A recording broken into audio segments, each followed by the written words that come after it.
வணக்கம், நான் உங்கள் மணிகண்டன். ஒய்எஃப்சிக்கு தங்களை அன்போடு வரவேற்கிறேன். இன்றைக்கி நம்ம நாட்டுக்கோழியை எப்படி சுத்தம் பண்ணி கரெக்டாக கட் பண்ணுறதுன்னு பார்ப்போம். நான் இன்றைக்கி பார்த்திங்கன்னா பிரியாணி பீஸ்க்காக 2 நாட்டுக்கோழி வாங்கிட்டு வந்திருக்கேன். இந்த நாட்டுக்கோழியை பார்த்திங்கன்னா நான் பிரியாணி பீஸ்க்காக போடுறேன்.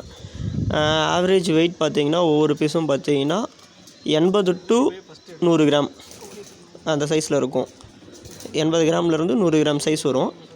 இப்போது பார்த்திங்கன்னா ஃபஸ்ட்டு நம்ம கோழியோட இறப்பை முன்னாடி இருக்க தோலை மட்டும் லைட்டாக கீறிட்டு உள்ளே இருக்கக்கூடிய இறப்பையை இழுக்கணும். இப்போ நான் வீடியோக்காக மெதுவாக பண்ணிகிட்ருக்கேன், இல்லைனா கொஞ்சம் வேகமாக பண்ண முடியும்.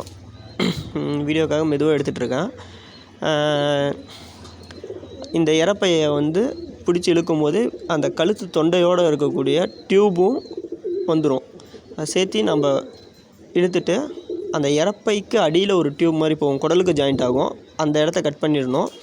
கட் பண்ணதுக்கப்புறமேட்டு காலுக்கும் அந்த நெஞ்சு பகுதி அதுக்கும் உள்ள தோலை கிழிச்சிட்டு பின்னாடி இருக்கக்கூடிய வயிறு பகுதிக்கிட்ட லைட்டாக ஒரு கீறல் போட்டுக்கலாம். இந்த காலை பார்த்திங்கன்னா அந்த மூட்டு ஜாயிண்ட் ஆகும். அந்த இடத்துல லைட்டாக ஒரு அழுத்தி எடுத்திங்கன்னா அந்த மூட்டு வெளில வந்துடும். அதுக்கப்புறம் பின்னாடி வயிற்றுக்கு அடியில் இருக்கக்கூடிய ஆசன வாய்க்கிட்ட லைட்டாக ஒரு கோடு போட்டு பொளந்துக்கலாம். பொளந்ததுக்கப்புறமேட்டு உள்ளே ஈரல் இருக்கும், ஈரலுக்கு அடுத்து இதயம் இருக்கும். அந்த இதயத்தை ஒட்டி ஒரு வால்வு போகும், ஒரு டியூப்பு மாதிரி.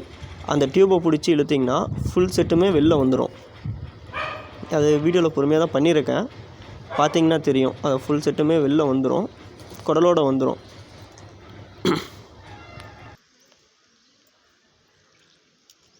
இந்த குடலை வெளியே எடுத்துகிட்டு லைட்டாக அந்த ஆசன வாய்க்கிட்ட லைட்டாக கத்தியை வச்சு கிழிச்சிங்கன்னா அந்த குடல் கட்டாயிரும். அந்த குடலை கட் பண்ணிக்கோங்க, பார்த்திங்கனாலே தெரியும் உங்களுக்கு வீடியோவில். அதுக்கப்புறமா கோழியை நல்லா கழுவிக்கலாம். உள்ளே இருக்கக்கூடிய ப்ளட்டு இருக்கும். இந்த ஆசன வாய் கிழிக்கும் போது மோஷன் இந்த மாதிரி எதாவது இருந்துருந்துச்சின்னா அதை க்ளீன் பண்ணிக்கலாம். க்ளீன் பண்ணதுக்கப்புறமேட்டு நம்ம கட்டையில் வச்சு கட் பண்ண ஆரம்பிச்சிடலாம்.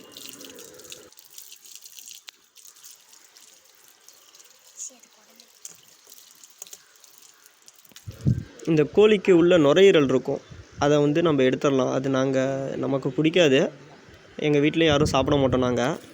அதனால் நாங்கள் அந்த நுரையீரலை வெளியே எடுத்துடுறோம்.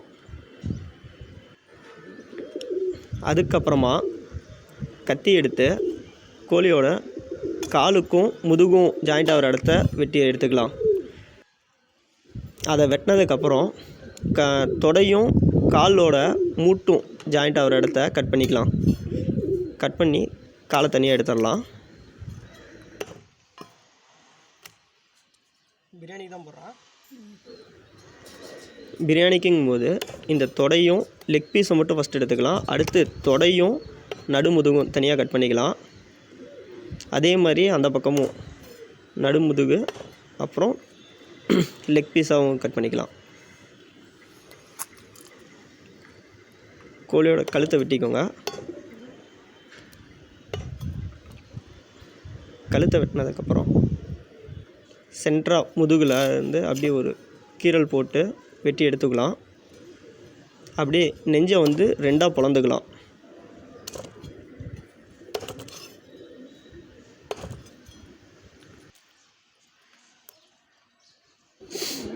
இந்த நெஞ்சு பக்கத்தில் ரெக்கையை ஒட்டி கொஞ்சம் கறி விட்டு வெட்டிக்கலாம். அப்போ தான் பிரியாணி பீஸுக்கு நல்லாயிருக்கும். பீஸ் கொஞ்சம் பெருசாக இருக்கும், பிரியாணி சாப்பிடும் போதும் கறி சுருங்காமல் இருக்கும். இது பெரிய பெரிய பீஸாக தான் வெட்டுறோம். இது பார்த்திங்கன்னா பிரியாணிக்குங்கவும் தான் இந்த மாதிரி பெரிய பீஸு. சுக்கா பீஸ்னால் கொஞ்சம் சின்னதாக போட்டுக்கலாம். இது பார்த்திங்கன்னா நம்ம வீட்லேயே வாங்கி நம்ம வெட்டிக்கிறனால நமக்கு செம்ம பெனிஃபிட்டு. வளர்ப்பு கோழியாக இருந்தாலும் சரி, நாட்டுக்கோழியாக இருந்தாலும் சரி, பிராய்லராக இருந்தாலும் சரிங்க. நமக்கு என்ன பெனிஃபிட்னு பார்த்திங்கன்னா வச்சுக்கோங்களேன், ஒரு பிராய்லரே கடையில் வாங்கினோமா பேப்பர் ரேட்டு 103 ரூபா வரும். கடையில் உயிரோடு வாங்கினோமா 110 ரூபாய்க்கு தருவாங்க. ஒரு 7 ரூபா லாபம் வச்சு தான் தருவாங்க கண்டிப்பாக. ஆனால் நம்ம கறியாக வாங்கினோமா இல்லைங்காமல் 180 to 200 இந்த சம்திங் சொல்லுவாங்க, ஒவ்வொரு ஊருக்கும் ஏற்ற மாதிரி. ஏன்னா அவங்களும் கறியோட வேஸ்டேஜ் இதெல்லாம் போகுது, அது இல்லாமல் எங்களுக்கு லாபத்தையும் பார்ப்பாங்க ரீட்டைலில் கொடுக்கும்போது. ஸோ நம்ம வாங்கி வெட்டிக்கிறது ரொம்ப பெஸ்ட்டு. நிறைய பேருக்கு கோழி கறிக்கடையில் தான் வாங்கி பழகிருப்பீங்க. இந்த வீடியோ வெட்ட தெரியாதவங்களுக்கு கொஞ்சம் யூஸ்ஃபுல்லாக இருக்கும் அப்படிங்கிறனால நான் இந்த வீடியோ எடுத்து போடுறேன். நம்மளோட அடுத்த வீடியோ பார்த்திங்கன்னா எப்படி நம்ம ஹோட்டலுக்கு மீட் சப்ளை பண்ணுறது, சிக்கன் மீட் சப்ளை பண்ணுறது, எந்த ரேட்டு கொடுத்தா நமக்கு லாபம் இருக்கும் அப்படின்றத பற்றி ஒரு சிம்பிளான வீடியோ தான் போட போகிறேன்.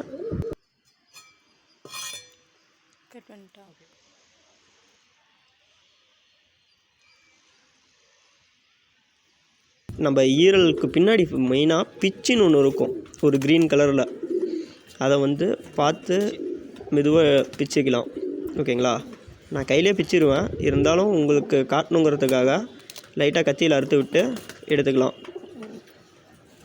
அதுக்கடுத்து பார்த்திங்கன்னா கல்லீரல் இருக்கும், இறைப்பை கல்லீரல்.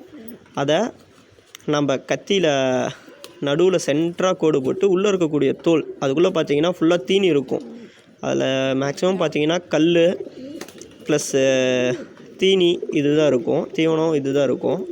நம்ம நேராக அறுத்துட்டு அதை பொழந்தோமா உள்ளே எல்லோ கலரில் ஒரு தோல் இருக்கும், அந்த தோலை அப்படியே மெதுவாக பிரித்தமாக வச்சுக்கோங்களேன், கல்லீரல் க்ளீன் ஆயிரும். அவ்வளோதான். இந்த வீடியோ பார்த்திங்கன்னா புதுசாக கறி வெட்டவங்களுக்கும் கறி வெட்ட தெரியாதவங்களுக்காக தான் போட்டிருக்கேன். ஒரு கோழியை எப்படி க்ளீன் பண்ணுங்கிறதுக்காக தான் இந்த வீடியோ. இது கண்டிப்பாக தெரியாதவங்களுக்கு பயனுள்ளதாக இருக்கும். அவ்வளோதான். இதுக்கு மேலே நம்ம பிரியாணி செஞ்சு சாப்பிட வேண்டியதுதான். நடுவில் வீடியோஸ் எடுத்தேன், அது இன்னொரு வீடியோவாக போடலான்னு இருக்கேன் பிரியாணி பற்றி. ஓகே மக்களே, இந்த வீடியோ பிடிச்சிருந்தால் லைக் பண்ணுங்கள், கமெண்ட் பண்ணுங்கள், ஷேர் பண்ணுங்கள். நன்றி, வணக்கம்.